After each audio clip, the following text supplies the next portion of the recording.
on est dans une situation de crise, même avant l'élection de Trump, ouais. L'invasion illégale et totalitaire de la Russie, de l'Ukraine par la Russie. Bon, l'arrivée de Trump, qui apparemment veut faire la paix, mais c'est facile faire la paix, hein. Faire la paix en Ukraine, c'est facile, les Russes s'en vont, c'est la paix. Voilà. Mais bon, Trump, c'est pas sa vue. Alors vous, comment vous voyez la situation internationale du côté russe, hein, et du côté, bien sûr, américain, puisqu'on est dans un bouleversement total. Alors, sur la question de l'Ukraine, nous, notre ligne, c'est la même depuis le début du conflit en 2022 et même avant. Nous sommes totalement opposés à la politique de Vladimir Poutine, que la France insoumise ne soutient absolument pas. Vladimir Poutine, c'est un dictateur. Certes, il est élu, mais dans des conditions qui ne sont pas tout à fait conformes à ce qu'on appelle une démocratie. Donc Vladimir Poutine n'a pas du tout le soutien de la France insoumise. On condamne l'agression qui a été commise déjà en 2014 avec l'annexion de la Crimée, ensuite en 2022 avec cette guerre qui a été déclenchée. Voilà, ce qu'on a dit, nous, c'était qu'il fallait continuer à négocier, et Jean-Luc Mélenchon a quand même souligné que c'était bien qu'Emmanuel Macron tente quand même, malgré tout, même si ça n'a pas abouti, de continuer à maintenir un dialogue, au moins dans les premiers mois, avec Vladimir Poutine. Voilà, il fallait le faire. Ça n'a pas marché, mais bon, en tout cas, il fallait maintenir le dialogue. Est-ce que ça aurait pu marcher? Est-ce que quelque chose, par rapport à la paix ou à autre chose, est-ce que quelque chose peut marcher avec Vladimir Poutine? Ben voilà, donc c'est ce que j'allais dire ensuite. Est-ce que quelque chose peut marcher avec Vladimir Poutine? Visiblement, non. Si on regarde toute la politique qu'il mène, sa politique internationale depuis qu'il est au pouvoir, qu'il est arrivé en 2000, très clairement, il est agressif quasiment en permanence, que ce soit en interne pour régler les problèmes, on a vu le cas avec la Tchétchénie, ou à l'extérieur, la Géorgie, intervention au Kazakhstan, intervention en Syrie pour aider Bachar el-Assad, mais pour écraser ceux qui, parmi ceux qui s'étaient rebellés, voulaient un peu plus de démocratie. En Moldavie. Entre autres, hein, voilà, en Moldavie également, effectivement, et là l'Ukraine. Bon, donc Vladimir Poutine, la Russie de Vladimir Poutine, mais j'insiste bien, c'est la Russie de Vladimir Poutine, est une menace. Voilà. Donc nous, ce qu'on voudrait, c'est qu'il y ait quand même un changement, mais ça dépend pas de nous. Voilà. Alors comment on peut faire la paix en Ukraine? Est-ce que vous avez une idée, une réflexion? De toute façon, la guerre ne mène à rien. Enfin, déjà en préambule, cette escalade guerrière ne mènera de toute façon à rien. Parce que toute guerre finit par une négociation. On ne négocie pas avec ses amis, on négocie toujours avec ses ennemis. Donc nous, on dit depuis le début qu'il faut que la diplomatie joue son rôle, la diplomatie sous l'égide de l'ONU. Nous, on se retranche toujours derrière le droit international. Ouais. Parce que le droit international, c'est ce qui nous protège. Si on se met à ne plus respecter le droit international et que chacun fasse un peu ce qu'il veut avec ses frontières, il va envahir l'autre, etc., il ne peut pas y avoir de paix dans le monde. Donc le droit international, c'est ce qui nous protège. C'est ce qui permet à chaque pays de vivre à l'intérieur de ses frontières. Alors, mais comment négocier avec un dictateur pour qui le droit international n'existe pas? Il l'a prouvé en Ukraine, mais partout. Et lui, qu'est-ce qu'il veut? Lui, son rêve, c'est l'Ukraine totale. Hein. Oui. Alors comment on fait pour négocier? Parce que moi, je veux bien que Vladimir Poutine et Zelensky se rencontrent et négocient, mais négocient sur quoi? Quand ils ont quand même des intérêts totalement différents. C'est vrai que ça semble très difficile de négocier avec Poutine, puisque c'est un envahisseur de tous les côtés. Mais nous pensons malgré tout que cette guerre ne pourra se terminer que s'il y a des mesures de sécurité réciproques. Or là, bien sûr qu'on veut protéger l'Ukraine et défendre l'Ukraine, mais il n'y a pas de raison non plus que la Russie continue à se sentir menacée. Parce qu'il faut quand même remonter un petit peu plus haut à la chute du mur de Berlin. En 1989, le bloc soviétique s'est écroulé. Mais tous ces pays qui étaient dans l'Union soviétique et qui se sont détachés de la Russie n'ont pas eu de frontières très clairement définies. Il n'y a eu aucune conférence internationale à cette époque sur la question. Budapest 94. Il y a eu Budapest, mais voilà, Budapest, c'est loin. Donc depuis, les choses ont bougé. Il faut que chaque pays ait une connaissance précise de ses frontières et sache que il est protégé de son voisin. Or, qu'est-ce qui s'est passé après Budapest? Je crois que c'était sous François Hollande d'ailleurs.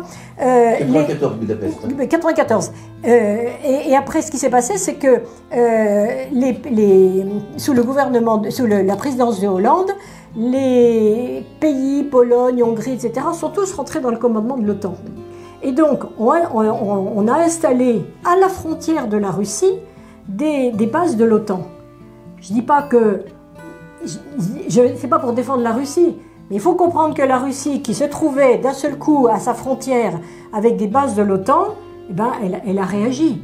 Donc, tout ça vient aussi du fait qu'on n'a pas pris le temps de définir clairement les frontières des uns et des autres.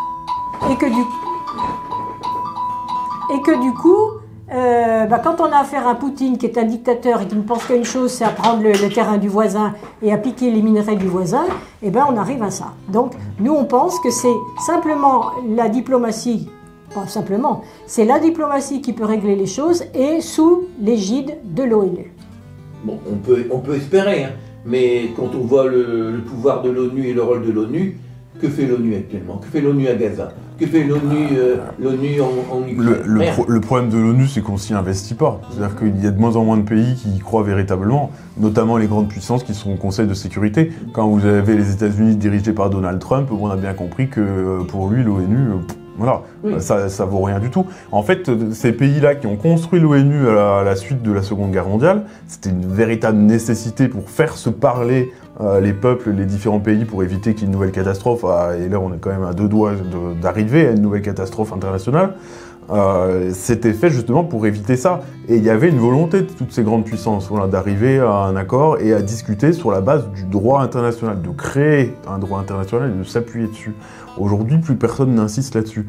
Mais si la France voulait réinvestir l'ONU en partenariat avec le Royaume-Uni, si on allait négocier un petit peu plus avec Xi Jinping, essayer de voir si la Chine a envie de faire quelque chose, voilà, il faut essayer de déployer cette diplomatie. La France a quand même un réseau diplomatique parmi les plus développés au monde, il faut en faire quelque chose. Alors, et ne pas tout laisser entre les mains d'Emmanuel Macron. Hein. Alors, le problème de l'ONU, c'est qu'il y a 5 pays qui ont un droit de veto. Oui. Et ces 5 pays sont des pays très démocratiques. Oui. Hein, la Russie, oui. Hein, la Chine, les États-Unis. Les États-Unis, hein, qui ont eu un moment de démocratie, ouais. qui sont en train de basculer. Ouais. Donc pour finir, on parle un petit peu de Trump, hein, de votre... Est-ce qu'on pourrait dire un mot sur Gaza aussi? Oui, allez-y. Donc il y a le problème de l'Ukraine, hein, donc l'ONU là-dedans... Et les frontières des pays comme la Pologne, comme les pays... anciennement du bloc soviétique. Leurs frontières sont garanties par l'ONU.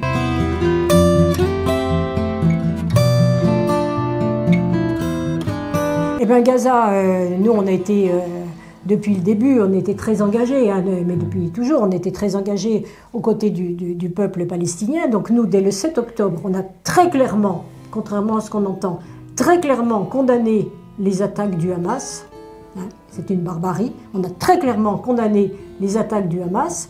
Mais on savait, parce qu'on connaît l'environnement, le Moyen-Orient, on connaît les tensions qui existent dans cette région, on savait que la riposte d'Israël serait disproportionnée et terrible. Donc c'est pour ça que dès le 7 octobre, c'est Mélenchon qui a fait un tweet en appelant tout de suite au cessez-le-feu. Parce que là c'est pareil, si on laisse monter la guerre et l'escalade, bon, et ben après on s'en sort plus. Donc depuis 15 mois, 16 mois, je ne sais plus où on en est, donc la population de Gaza est pilonnée, bombardée, affamée, privée de soins, etc., etc. Même encore après le cessez-le-feu, c'est-à-dire qu'il y a un cessez-le-feu qui a été négocié et les Israéliens trouvent encore le moyen de ne pas envoyer les camions de rations alimentaires pour nourrir la population. Et là, il y a eu des instances internationales quand même qui se sont prononcées. Il y a eu la Cour internationale de justice qui a parlé de risque de génocide. Hein. Elle n'a pas parlé de génocide, mais de risque de génocide. Hein. Nous, on le dit depuis longtemps, risque de génocide. Et puis, il y a la Cour pénale internationale qui a condamné M. Netanyahou et M. Poutine. Et M. Poutine, pour crimes de guerre et crimes contre l'humanité. Je veux dire, c'est pas nous, hein, dans notre coin. Nous, c'est toujours pareil. Hein, c'est comme pour l'Ukraine. Le droit international est notre boussole. C'est-à-dire que on est obligé de se référer au droit international. Sinon, qui contrôle l'état du monde? Bon. Donc, voilà, ce qui se passe au Moyen-Orient, nous on dit un génocide, même si on dit la Cour internationale dit un risque de génocide, et en tout cas on ne peut pas laisser, c'est la première fois en plus qu'on assiste à un génocide en direct parce qu'on a les images à la télévision. Hein. Voilà. Alors, donc, ce qui a choqué beaucoup de gens le 7 octobre, c'est que certains députés LFI ont présenté le Hamas, qui a tué 1200 personnes, dont des enfants, comme un parti de résistants. Est-ce que les résistants en 40-45, en 42, parce qu'en 40, français, ils ont tué, hein, et qu'ils ont tué des enfants allemands, des femmes allemandes, voilà. Donc est-ce que vous, le Hamas, est-ce que c'est un parti de résistants ou pas? Je crois qu'il faut replacer les choses dans leur contexte historique. Voilà. C'est-à-dire que tout n'a pas commencé le 7 octobre, loin de là. Les choses ont commencé à la création de l'État d'Israël. Et c'est très bien qu'il y ait la création de l'État d'Israël, ça n'est pas discutable. Mais depuis, les Palestiniens sont colonisés par l'État d'Israël.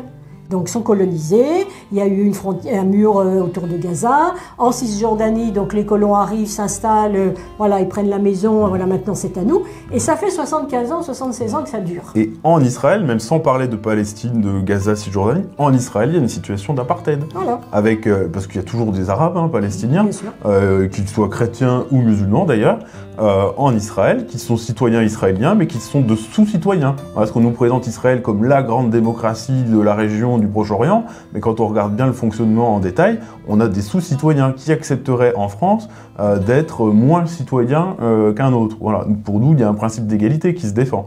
Donc tous les citoyens israéliens devraient être traités de la même manière, qu'ils soient arabes ou juifs, musulmans, etc., peu importe. Mais est-ce qu'un parti de résistance peut faire le 7 octobre? Bien sûr qu'un parti, vous dites un parti résistant, un mouvement... C'est ce que disaient certains députés du LFI. Hein. Non, c'était pas tout à fait ça. C'était pas tout à fait... par exemple, oui, c'est ce qu'elle disait. On la cite tout le temps, mais c'était pas tout à fait ça. Mais bien sûr qu'un groupe armé ne peut pas faire ce qui a été fait le 7 octobre. Mais nous, on l'a condamné, encore une fois, dès le premier jour. Bon. Mais on a alerté sur le fait que il y aurait là aussi, comme en Ukraine, une escalade qui ne s'arrêterait pas. Et 15 mois après, on en est encore là, avec un peuple affamé, privé de soins, des enfants, etc. etc. Bon, on voit des images quand même. Autant que les journalistes peuvent aller à Gaza, on voit quand même des images, c'est absolument terrible. Hein. Donc, on ne peut pas humainement supporter qu'une chose comme ça se fasse. Hein. Donc, il y a eu 1200 morts, c'est 1200 morts de trop, on les déplore. Mais complètement. Il faut arrêter d'accuser la France insoumise d'antisémitisme. C'est pareil, il faut régler son compte à cette chose-là. Et dire qu'on n'est pas pour la libération des otages israéliens retenus par le Hamas. Nous, ce qu'on condamne, c'est la politique d'extrême droite de M. Netanyahou. Et on a le droit de condamner la politique d'un pays en considérant qu'elle est d'extrême droite, qu'elle est... Voilà, sans pour autant être taxé d'antisémite. C'est autre chose l'antisémitisme. D'ailleurs, aucun d'entre nous n'a jamais été condamné pour antisémitisme, alors que c'est un délit. Donc, si vraiment on était antisémite, il y aurait bien eu quelques procès qui aboutissent. Aucun d'entre nous, même de nos dirigeants, n'ont été condamnés pour antisémitisme. Donc, il faut quand même clore ce chapitre, hein, parce que ça fait partie aussi de tout ce qu'on nous met sur le dos, qui permet de nous traiter d'ennemis intérieurs. Donc on nous traite d'antisémites, c'est facile. Une fois qu'on a dit ça, le débat est clos. Je veux dire, ça coupe court. Oui, ça démonétise complètement tout le reste de notre discours. 6 janvier, il y a une nouvelle donne, et pas n'importe quelle. Les États-Unis, de façon démocratique, se sont dotés d'un président qui s'appelle M. Trump. Alors quel est avec tous les bouleversements qu'il est en train de faire, hein, les droits de douane, je prends le Groenland, le Panama, le Canada, 51e État des États-Unis. Alors quel est votre regard Est-ce que vous avez peur? Quel est votre regard sur cette arrivée tonitruante de M. Trump? Alors sur l'élection de Trump, je voudrais juste qu'on revienne avant pourquoi il était élu. Il a été élu, quand on regarde les résultats, il a conforté sa base électorale, il a gagné quelques centaines de milliers de voix, mais pas plus que ça par rapport à 2016. Il a gagné parce que les autres se sont effondrés. Et que Kamala Harris n'a pas su mobiliser autant que Joe Biden le coup précédent. Voilà. Et pourquoi est-ce qu'elle n'a pas su mobiliser ? Parce qu'elle n'était pas solide sur ses appuis à gauche. Alors on sait bien que le Parti démocrate aux États-Unis, c'est un parti vraiment à gauche. Voilà, par rapport à ce que nous on défend en France, voilà, on en est quand même très loin. Voilà, c'est du centre-gauche, centre presque droit parfois sur certains aspects. Bon, hormis quelques tendances comme Bernie Sanders, voilà, qu'on peut défendre nous aussi, ici en France. Mais globalement, voilà, parce que la gauche américaine, ou Parti démocrate en tout cas, ne s'est pas soucié des classes populaires, ne s'est pas soucié de la question palestinienne qu'on a évoquée avant. Ils ont perdu l'électorat donc d'origine arabe qui existe aussi aux États-Unis, notamment dans le Michigan, où ils sont relativement nombreux, une communauté importante, qui a refusé de voter pour Kamala Harris parce que ils ont défendu à fond Israël de Netanyahou. Ils ont défendu la politique de Netanyahou, voilà, très clairement. En tout cas, ils l'ont pas du tout critiqué. Donc pour toutes ces raisons et pour d'autres raisons, voilà, les démocrates ont perdu l'élection. Donc quand la gauche cesse d'être de gauche et ne parle plus aux classes populaires, elle perd les classes populaires, elle perd les élections. Voilà. Donc ça, il faut en tirer des enseignements aussi chez nous. Voilà, c'est pour ça que je me permets de le dire. Après, ensuite, une fois élu, effectivement, il y a un seul point positif avec Donald Trump, c'est qu'il dit ce qu'il fait et qu'il fait ce qu'il dit. Voilà. Donc aujourd'hui, on est étonné, enfin certaines personnes s'étonnent de son côté un peu tonitruant, enfin c'est un bulldozer, voilà, il est en train de tout défoncer aux États-Unis. À 78 ans. À 78 ans, voilà, non, mais il a de l'énergie, c'est sûr, hein, un peu trop peut-être. Mais voilà, certaines personnes s'étonnent, c'est pas du tout étonnant. Voilà. Il va très loin, mais il l'avait dit, il a quand même dit pendant sa campagne, moi je serai dictateur pendant 24 heures. Bon, bah ça a l'air de durer un peu plus, quoi. Alors, le fait qu'il quitte l'Europe, d'une façon ou d'une autre, il va quitter l'Europe, c'est du passé, ça vous fait quoi? Le fait qu'il semble quitter l'Europe, ou qu'il va quitter l'Europe, finalement ça casse le mythe du gentil américain. Ça fait quand même 60 ans, depuis la fin de la guerre, qu'on s'est mis sous la protection des Américains, enfin des États-Unis, en pensant que c'est eux qui allaient régler tout le problème, qui allaient nous assurer la paix, etc. On voit aujourd'hui quelqu'un qui n'est intéressé que par... Finalement, c'est assez légitime, que par les intérêts de son propre pays. Et le reste... Et ses propres intérêts. Ses propres intérêts. Quand il met des taxes douanières, comme il les met, comme il est en train de revenir aussi, parce qu'il vient de revenir sur les taxes douanières qu'il impose au Mexique, c'est une folie. D'abord, c'est contraire à tout le droit international, puisqu'il y a quand même un organisme mondial du commerce, mais il n'en a rien à faire. Lui, le droit international ne l'intéresse pas, l'ordre géopolitique ne l'intéresse pas, il ne défend que ses propres intérêts. Et je pense qu'il en reviendra, parce que, pour revenir sur la question des taxes douanières, mais ça va casser toute l'économie mondialisée, parce qu'en fait, quelque chose qui est fabriqué, par exemple, une voiture qui est fabriquée au Mexique, elle a des pièces aux États-Unis, d'autres au Mexique, ça fait l'aller-retour et tout. C'est impossible d'imposer de telles taxes douanières sans démolir complètement l'économie mondiale. Donc il va revenir là-dessus, c'est obligé. C'est des coups d'annonce qu'il fait pour montrer qu'il est fort et qu'il est costaud. Mais et pour obtenir des concessions de ceux qui étaient des partenaires des États-Unis autrefois et qui sont désormais considérés comme des concurrents, voire des adversaires. Alors, on prend le Canada, le Mexique, mais ça va être la même chose pour l'Union européenne. En fait, il veut tordre la main, tordre le bras même à tous les anciens partenaires des États-Unis pour obtenir des avantages, parce qu'il se présente comme un businessman, voilà, et qu'il fait comme un businessman, voilà, il arrive en position de force et il impose. Et un businessman n'a aucun intérêt à ce que l'économie s'effondre, d'autant plus que les États-Unis ne produisent rien. La production, elle est proche de zéro, c'est un pays de services, d'assurances, de banques, de bourses, mais ils produisent très peu. Beaucoup moins qu'avant. Donc ils vont bien être obligés, être obligés d'importer quand même. Voilà, écoutez, ce sera le mot de la fin sur Trump. Très bien, merci. Merci. Avec ce que ça peut porter comme inquiétude. Oui, tout à fait. Ouais, on sent l'inquiétude quand même. Je pense que en 2022 avec l'Ukraine, on commençait à être inquiet, même si en 3 jours ça allait être liquidé, d'après le grand stratège Poutine. Et là, on a les États-Unis qui se rapprochent de Poutine, parce que le but c'est bouffer Là, la vous bête. savez, les dictateurs, finalement, ils se retrouvent ensemble. Hein. Les Donc, Chinois... surtout si c'est pour dépouiller un pays et de prendre les terres rares et les minerais. Hein. Là, ils vont s'entendre. Hein. Mais bon, c'est pas si simple que ça. Ils pensaient régler ça en 3 jours, ça n'est pas réglé.